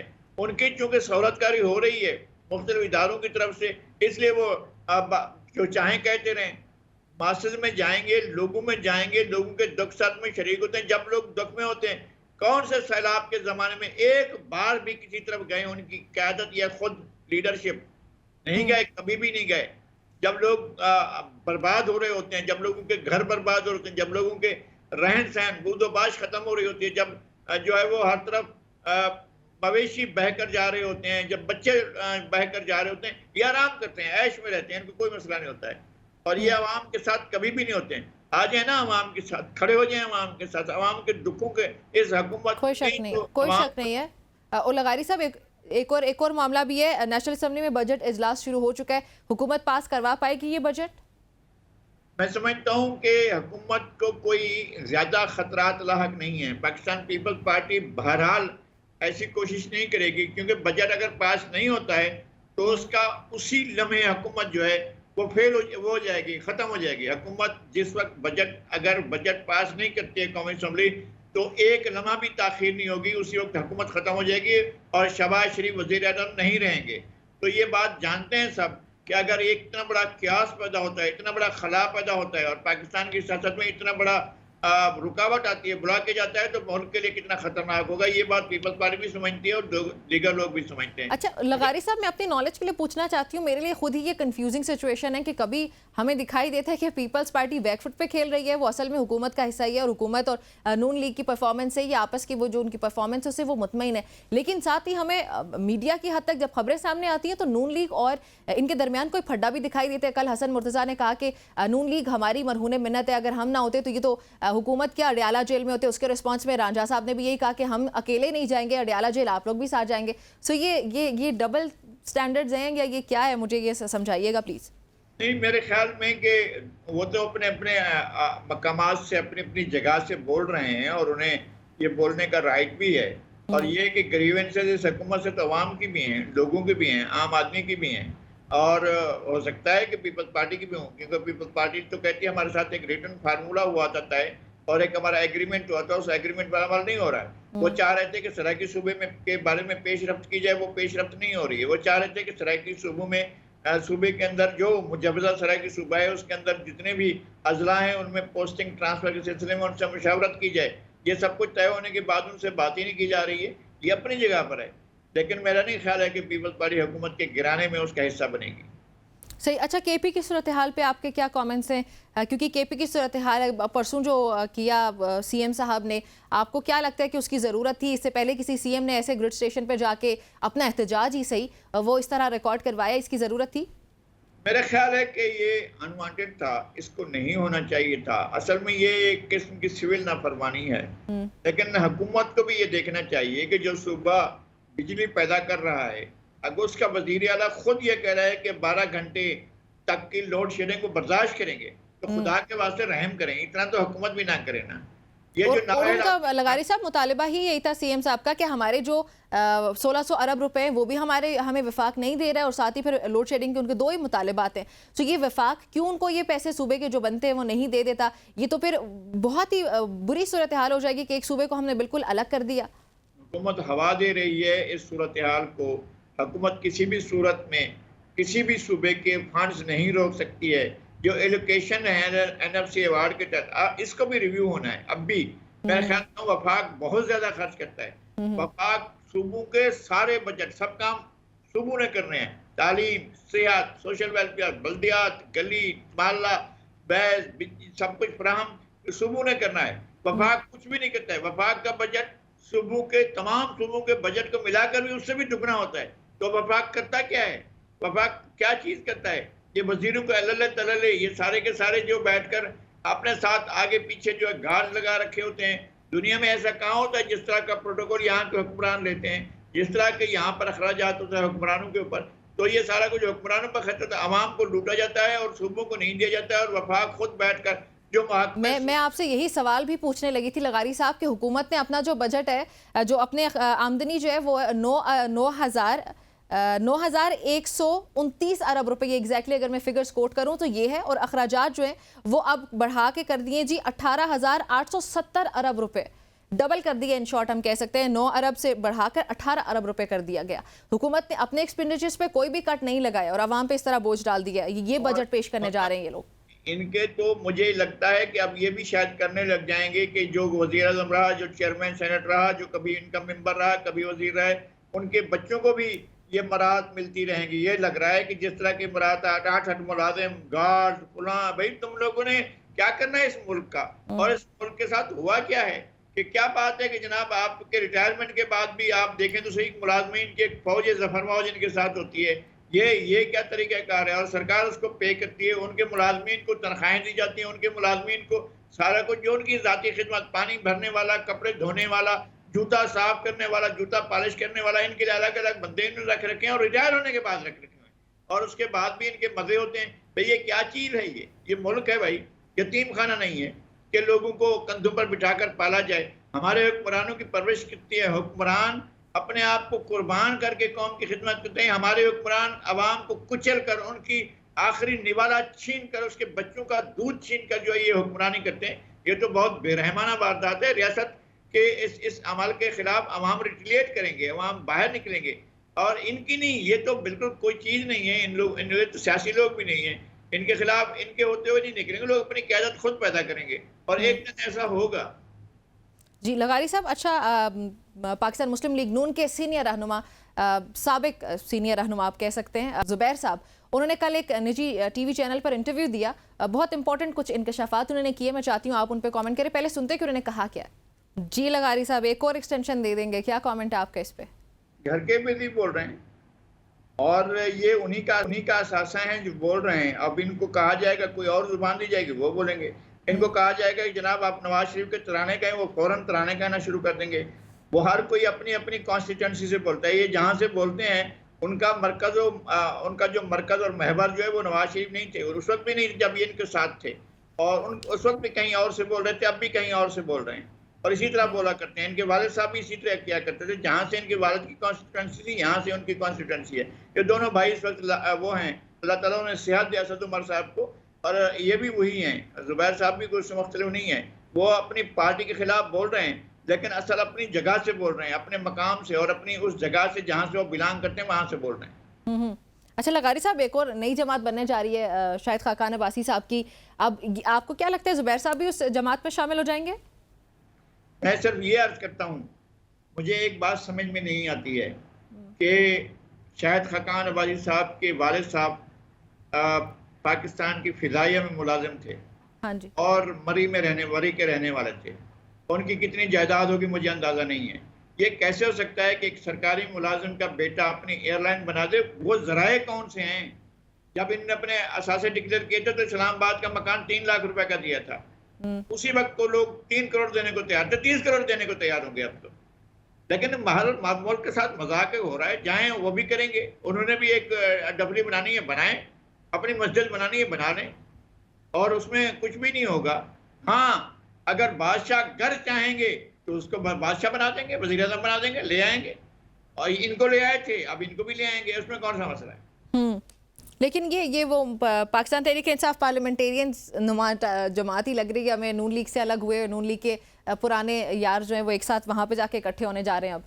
नहीं, मेरे ख्याल में ये सारा का सारा वैसे ही होगा जिस तरह से पाकिस्तान पीपल्स पार्टी से अलग होने वाले हुए थे। 0 + 0 + 0 + 0 = 0। ये सारे के सारे मिलकर जो कुछ भी इस वक्त है वो मियां नवाज शरीफ हैं, वो पार्टी है, और उसके बाद वो पार्टी खुद कितनी है उसका पता भी अभी चल जाएगा। लेकिन ये पार्टियां जो गमलों में बनाई गई थी वो गमलों में ही सूख जाती हैं, उनको पानी नहीं मिलता है। तो इसका भी आप वही फ्यूचर देख रहे हैं जो आप पाकिस्तान तहरीक इंसाफ पार्लियामेंटेरियंस का देखते हैं? मैंने उससे पहले तहरीक इस्तकलाल का भी देखा था, जहाँ तहरीक इंसाफ पार्लियामेंटेरियन से पहले एक तहरीक इस्तकलाल बनी थी जो असगर खान ने बनाई थी। वो भी गमले बनाए गए थे और गमलों में सजाया गया था और गमलों में लाया गया था। वो पार्टी कभी भी अवाम की मकबूल पार्टी नहीं बन सकी थी। और ये जो इस वक्त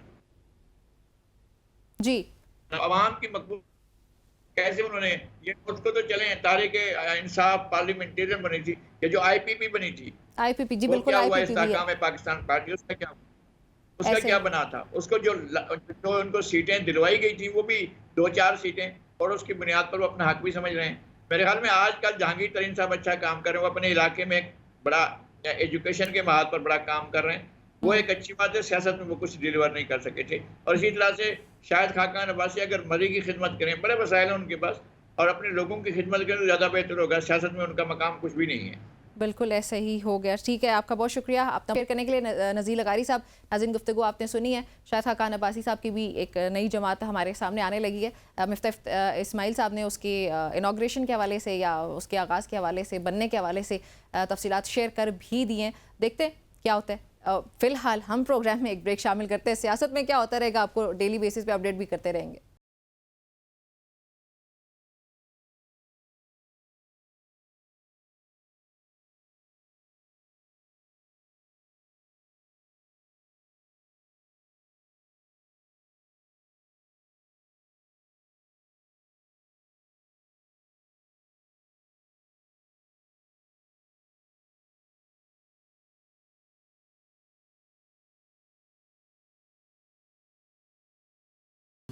वेलकम बैक टू सबकी सोच। अभी हम रुख करने जा रहे हैं पंजाब का, वही पंजाब जिसके हवाले से कल वज़ीर आज़म शहबाज शरीफ साहब कह रहे थे कि well done Punjab, well done Maryam Nawaz साहिबा।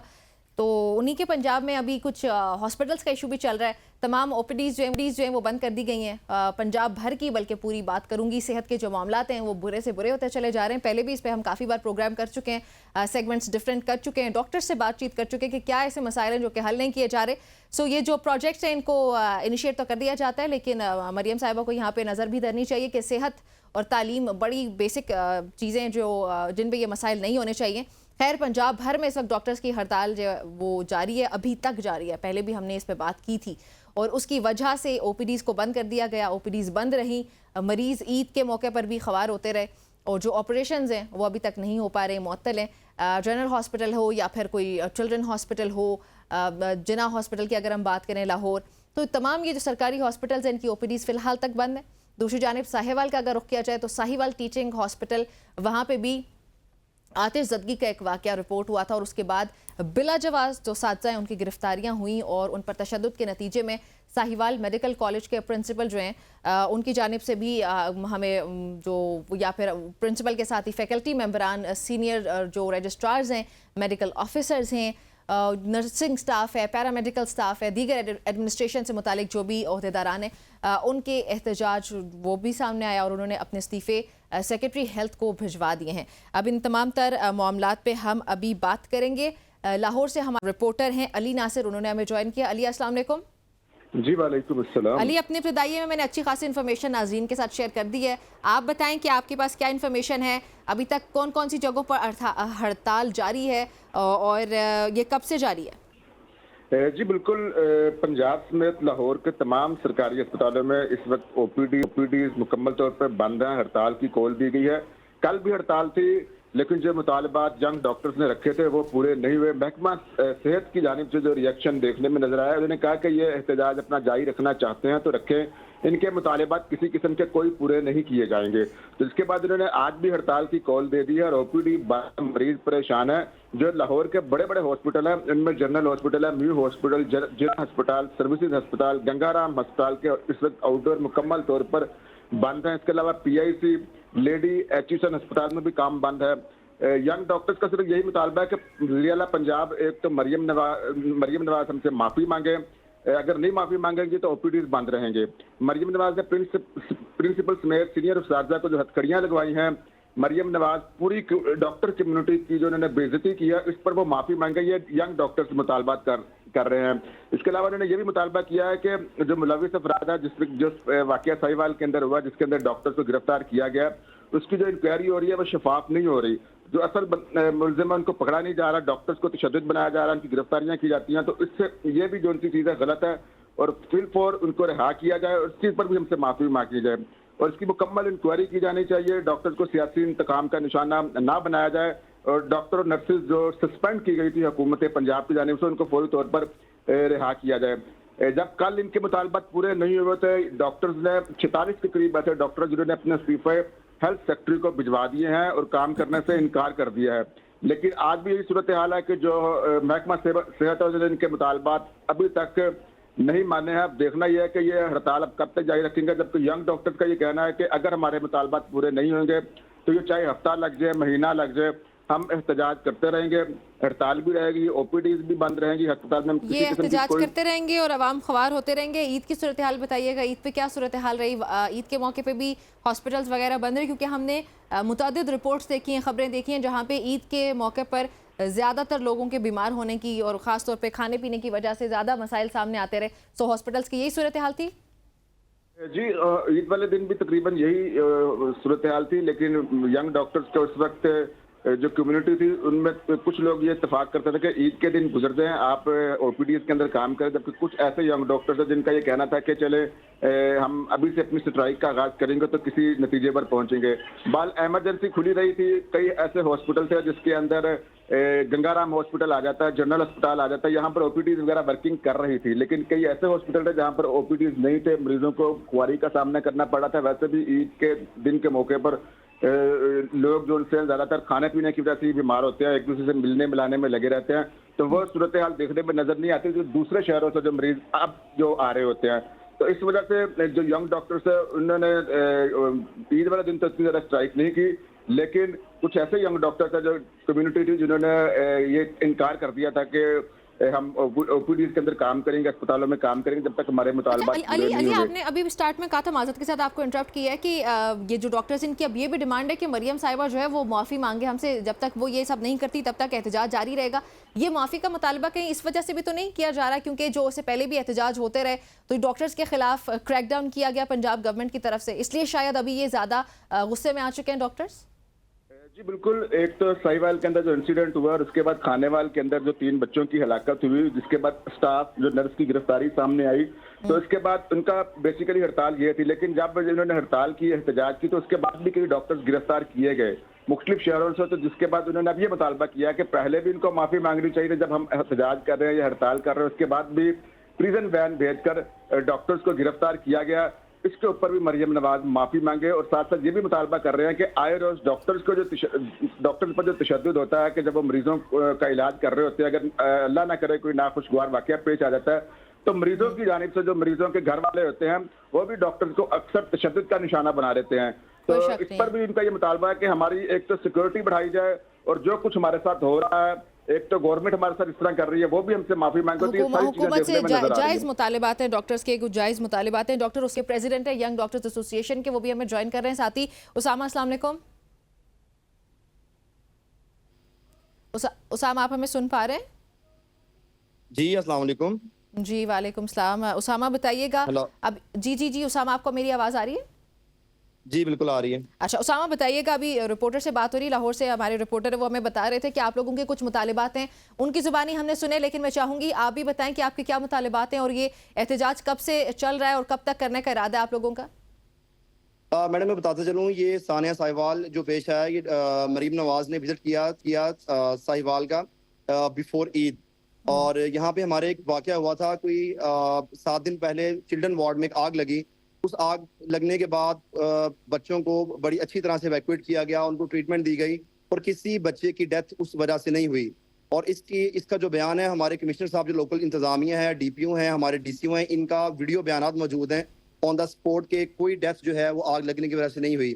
लेकिन 3 इंक्वायरियां हो चुकी हैं, इसमें किसी भी बच्चे का जो आग लगने की वजह से मौत वाकया नहीं हुई।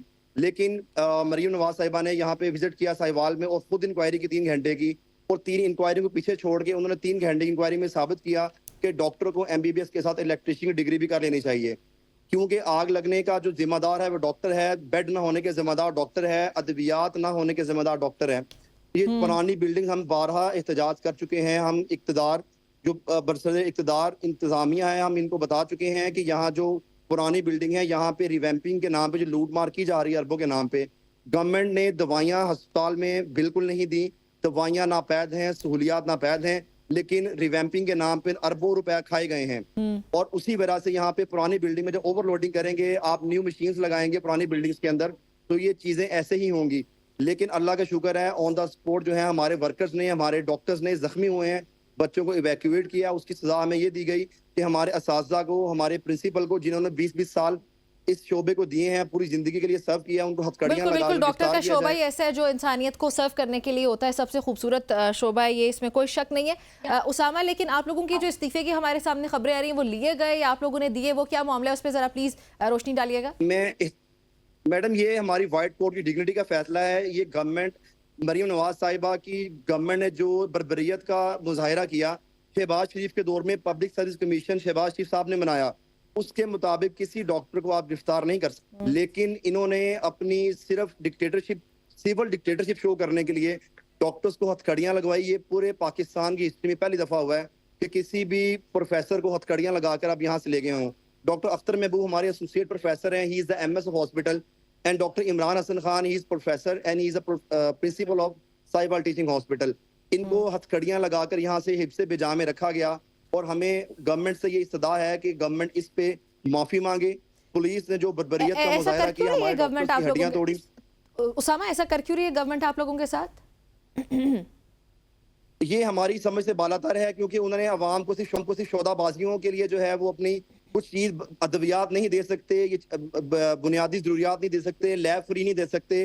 ये अपनी गलतियों पर पर्दा डालने के लिए सारा पर्दा डॉक्टर्स पे डाल देते हैं। अब मुझे ये बताएं कि क्या ये गवर्नमेंट की जिम्मेदारी नहीं है कि बेड्स प्रोवाइड करें? क्या गवर्नमेंट की जिम्मेदारी नहीं है कि अद्वियात फ्री फराहम करें? आप इमरजेंसी में जाके मरीजों के हाल देखें, मरीज रुल गए हैं, उनके पास एक गोली भी फ्री देने के गवर्नमेंट का पैसे नहीं है, लेकिन रिवैम्पिंग के नाम पे अरबों रुपए कहाँ से आ जाते हैं? जी। और उसका जिम्मेदार एक डॉक्टर है।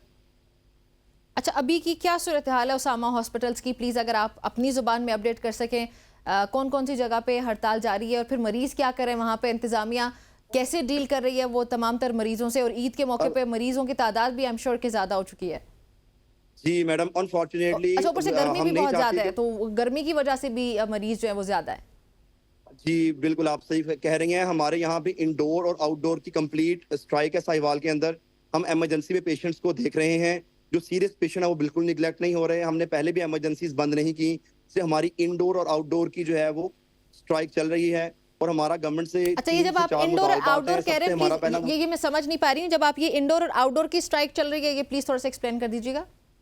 जी, आउटडोर पेशेंट्स वो होते हैं जो डेली पेशेंट्स हैं, जो है। हमारे ऑन वॉकिंग पेशेंट है। वॉकिंग पेशेंट है, जो वॉकिंग पेशेंट आता है किसी भी बीमारी के लिए, कोई डायबिटिक पेशेंट है, वो हाइपरटेंसिव पेशेंट है, Okay, उसको got हम it. आउटडोर में डिटेन करते हैं। ठीक। इंडोर पेशेंट वो है जो इलेक्टिव सर्जरीज के लिए आते हैं, नॉट एन सही। Emergency surgeries. तो हमारी इलेक्टिव सर्जरीज और हमारी जो आउटडोर पेशेंट्स हैं वो हमारे इhtजाजन हमने बंद की हुई हैं, लेकिन इमरजेंसीज में जो सीरियस मरीज हैं हम उनको डिटेन कर रहे हैं, वो हमने एक दिन एक लम्हा भी बंद नहीं किया। सही है, सही है। और ये जो बाकी जो आप लोगों की इस वक्त चल रही है हड़ताल, उस पे पंजाब गवर्नमेंट ने कोई फिलहाल तक रब्ता नहीं किया, और जो आप लोगों के मुतालिबात हैं वो मानना तो दूर की बात है, शायद अभी सुनने भी नहीं है, राइट? जी, बल्कि गवर्नमेंट स्टेप फॉरवर्ड आते हुए नोटिफिकेशंस निकाले हैं। हमारे एक जो डीएमएस हैं उनके जो हैं वो उनको पीडैक लगा दिया है। हमारे जो प्रिंसिपल साहिब हैं उनको उन्होंने रिवाइव किया है, और हमारे जो एमएस साहब हैं डॉक्टर अख्तर महबूब, उनको इन्होंने टर्मिनेट कर दिया फ्रॉम एमएसशिप। तो गवर्नमेंट ने किसी किस्म का राब्ता नहीं किया। बस हमारी गवर्नमेंट से यही रिक्वेस्ट है, और हम नहीं चाहते कि जो मरीजों का नुकसान हो। हमारी की प्रायोरिटी जो है हमारे मरीज हैं। हम नहीं चाहते कि ये मरीज इस वजह से सफर करें। हमारा गवर्नमेंट से मुतालबा ये है कि जितने ये ऑर्डर्स, ये बोगस ऑर्डर्स निकाले गए हैं, इनको रिवर्ट किया जाए। हुकूमत वक्त की तरफ से ये जो डॉक्टरों जी, उसामा की लाइन ड्रॉप हो चुकी है, शायद हम उनसे दोबारा रब्ता करने की कोशिश करेंगे। पंजाब की सूरत हाल है जी, जहाँ पे मरियम नवाज साहिबा की हुकूमत को 100 दिन से ज़्यादा का अरसा मुकम्मल हो चुका है, और जहाँ पे हमारे सामने मुतअद्दिद किस्म के उनके प्रोजेक्ट्स भी सामने आते हैं। चाहे वो एक बार पहले भी मैंने प्रोग्राम में कहा था कि वो अरबों की अमाउंट ऐसी है जो कि उनके मुताबिक हर महीने 30 लाख से ज़्यादा अफराद हैं, उनको 5,000 से 7,000 रुपये के दरमियान ये पैसे दिए जाएंगे। इस तरह के दीगर प्रोजेक्ट्स जो वो इंट्रोड्यूस करवा चुकी हैं, जिनकी शायद ज़रूरत ना भी हो। वो पैसे जो आपने अरबों के ये इसलिए लगाएं कि आप 30 लाख से ज़्यादा जो घराने या लोग हैं या जो अफराद हैं उनको आप अकोमोडेट कर सकते हैं, तो वहीं पर ये पैसे आप सेंसिबली किसी और जगह इन्वेस्ट कर सकते हैं जहाँ पे ज़रूरत हो, जहाँ पे आवाम को स्किल सीख के खुद वो पैसे कमाए, बल्कि वो बिजनेस अपने रन कर सकें, अपने आप के लिए खुद ही जॉब्स पैदा कर सकें। हमारे मुल्क में इसकी ज़रूरत है, ना कि इसकी कि आवाम को बेकारी बना दिया जाए। और फिर साथ ही नज़र डालने की ज़रूरत है पंजाब गवर्नमेंट को कि जो पंजाब में सेहत के मसाइल चल रहे हैं, इन पर फौरी तौर पर हुकूमत को एक्शन लेना चाहिए। प्रोग्राम में एक ब्रेक शामिल करते हैं।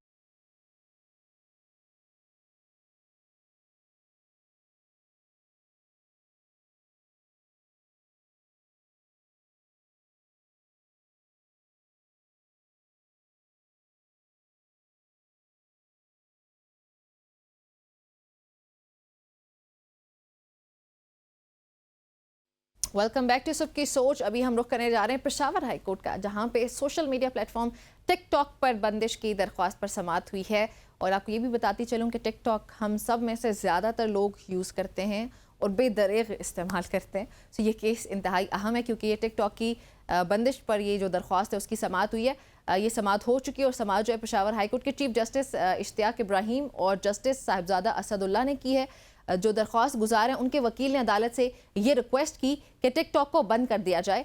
फिर जो उस पर चीफ जस्टिस हैं पेशावर हाई कोर्ट इश्तियाक इब्राहिम, उन्होंने ये इस्तफसार किया। उन्होंने ये पूछा कि इसमें हमने पीटीए को नोटिस किया था, और जो वकील हैं दरख्वास्त गुजार के, फिर उसके बदले में उन्होंने ये जवाब दिया कि पीटीए को नोटिस नहीं किया गया था।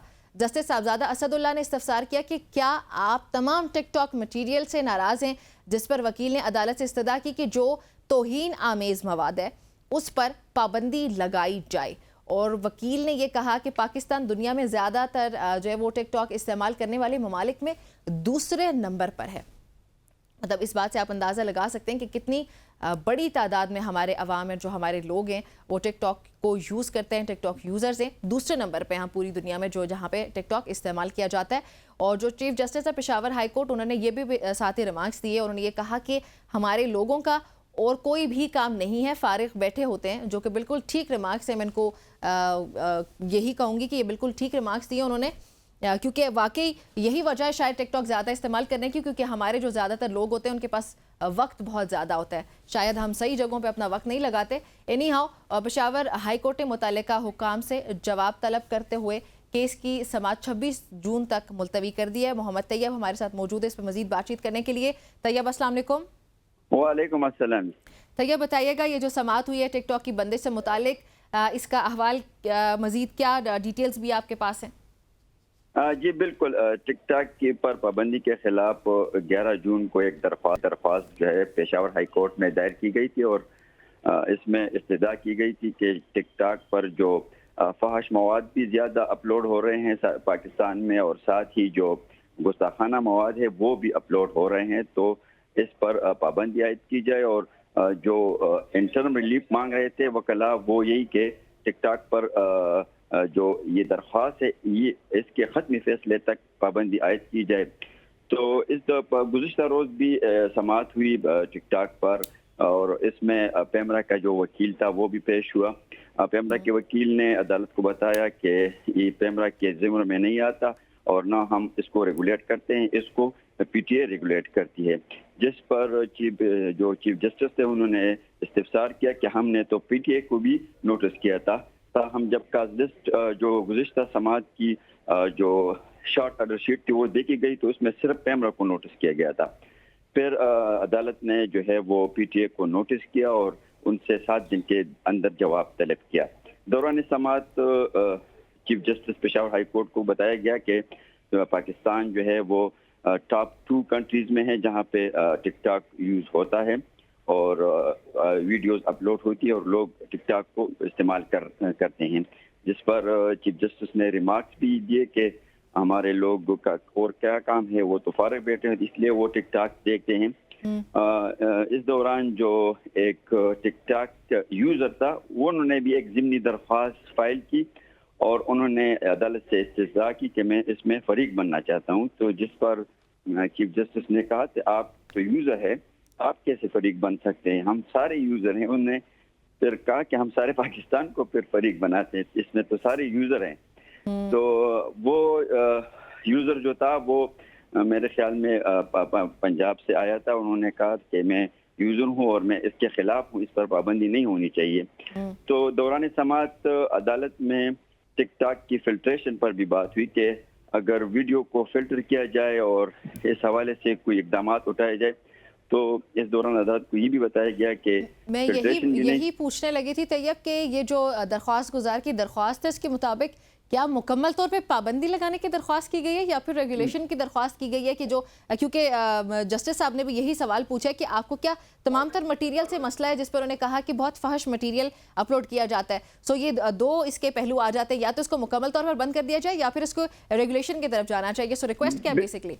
बिल्कुल, वो जो उसकी मेन इस्तदा थी कि उस पर मुकम्मल पाबंदी की जाए, फिर वो इस पर भी राजी हुआ कि अगर क्योंकि इसमें साबिका चीफ जस्टिस जो थे पेशावर हाई कोर्ट है उनका एक फैसला भी इसमें मौजूद है कि इसको फिल्टर किया जाए और इसको रेगुलेट किया जाए। पीटीए को बिल्कुल इसमें वाज़ेह अहकाम जारी किए थे, तो उसने उस फैसले की भी जो हवाला दिया अदालत को कि इसमें ऑलरेडी पेशावर हाई कोर्ट ने एक फैसला जारी किया है कि इसको फिल्टर किया जाए। तो इस पर जो दरख्वास्त गुजार के वकील थे उसका यही इस्तदा की कि ठीक है हम मुकम्मल पाबंदी नहीं चाहते, लेकिन ये चाहते हैं कि इसको रेगुलेट किया जाए और इसमें जो गुस्ताखाना मवाद शेयर होते हैं और अपलोड होते हैं और या साथ साथ जो फहश मवाद अपलोड हो रहे हैं जिससे माशरे पर बुरा असर पड़ रहा है पाकिस्तानी माशरे पर, तो उसको जो है फिल्टर किया जाए और उसको रेगुलेट किया जाए। तो अदालत को जो पीटीए के वकील थे उन्होंने अदालत को यही बताया और जो असिस्टेंट अटॉर्नी जनरल थे उन्होंने भी अदालत को यही बताया कि फिल्ट्रेशन और रेगुलेशन बहुत सख्त होती है, क्योंकि लाखों जो वीडियोस हैं वो अपलोड होती है रोजाना की बुनियाद पे। अच्छा, ये पूरे पाकिस्तान या केपी की तरफ ही ज्यादा इसका रुझान जो है वो किया जाएगा इस केस के बाद जो भी फैसला सामने आता है उस पर? बिल्कुल, इस पर जो है उसका अगर इस पर फैसला आया तो फिर इसका असर जो है पूरे पाकिस्तान पे होगा, और खासकर इसमें पीटीए को फरीक बनाया गया है, तो फिर पीटीए को रेगुलेशन के लिए, उसको रेगुलेट करने के लिए कोई ना कोई इकदाम उठाएगी, क्योंकि जो एक यूजर था जिसने दरख्वास्त दी थी तो उसका यही मौक़िफ़ था कि पीटीए के साथ रेगुलराइजेशन और उसको रेगुलेट करने के तरीके मौजूद है, वो उसको रेगुलेट कर सकता है अगर पीटीए चाहे। तो अगली समात पे देखेंगे कि पीटीए का क्या जवाब आता है और वो इस हवाले से क्या मौक़िफ़ इख्तियार करता है अदालत में। जी ठीक है तैयब, बहुत शुक्रिया आपका हमें इस मामले पे अपडेट करने के लिए। आपके साथ जल्दी से एक और ब्रेकिंग न्यूज़ हमारे पास, वो शेयर करते चलेंगे। पंजाब असम्बली का इजलास होना था जो कि 1 घंटे तक मुलतवी कर दिया गया, क्योंकि मेंबरान जो हैं शायद उनकी अदम मौजूदगी की वजह से ये जो है मुलतवी किया गया है। शेख रशीद बहरहाल हमारे रिपोर्टर हमारे साथ मौजूद हैं, सही तफसीलात उन्हीं के पास होंगी। शेख रशीद साहब अस्सलाम वालेकुम। वालेकुम सलाम। बताइएगा क्यों मुलतवी किया गया ये पंजाब असम्बली का इजलास 1 घंटा?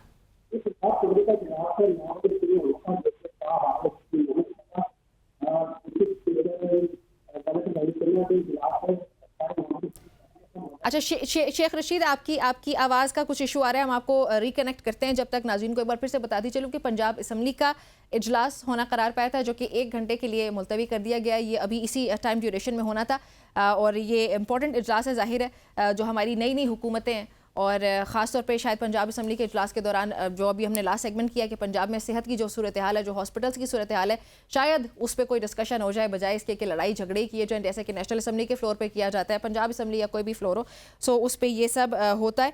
बहरहाल ये पंजाब असम्बली का जो इजलास है वो 1 घंटे तक के लिए मुलतवी कर दिया गया है। इस पर मज़ीद डिटेल्स भी हम लेते हैं शेख रशीद जैसे ही हमें ज्वाइन करते हैं। उसके अलावा जो वज़ीर ख़जाना है मुजतबा शुजाउर रहमान, उनकी और अपने ही पेश करदा बजट के हवाले से अदम दिलचस्पी जो है वो हमारे सामने आ रही है। बजट के हवाले से इम्पॉर्टेंट है ये इजलास, ये जो अभी हो रहे हैं। नेशनल असम्बली का भी मैंने प्रोग्राम में जिक्र किया था कि स्टार्ट हो चुका है। एनी हाउ वज़ीर ख़जाना जो है पंजाब के मुजतबा शुजाउर रहमान, उनकी अपनी ही ये जो पेश करदा बजट है उस पर यह अदम दिलचस्पी है कि जब इजलास होने जा रहा है उसको मुलतवी किया जा रहा है सिर्फ इसलिए क्योंकि वो वहाँ पे मौजूद नहीं है। और वज़ीर ख़जाना के जो गैर संजीदा रवैया उसके बायस हुकूमत को पंजाब असम्बली के ऐवान में बड़ी मुश्किल का सामना करना पड़ रहा है और ये फ्यूचर में भी शायद करना पड़े। ये सिर्फ एक इजलास मुलतवी नहीं हुआ बल्कि ये इनकी सीरियसनेस को भी जाहिर करता है कि ये कितने सीरियस हैं मुल्की मामलात को लेकर, हुकूमतों को लेकर और आवाम को लेकर कितने सीरियस हैं। ये अफसोसनाक है। हम कोशिश करेंगे कि मज़ीद डिटेल्स बल्कि हमारा न्यूज़ डिपार्टमेंट आपके साथ वक्तन फ़वक्तन शेयर करता रहेगा कि पंजाब असम्बली का जो इजलास है वो कितने बजे अब शुरू होगा। हमारे क्लोजिंग का टाइम हो चुका है, इजाज़त चाहती हूँ, अल्लाह हाफ़िज़।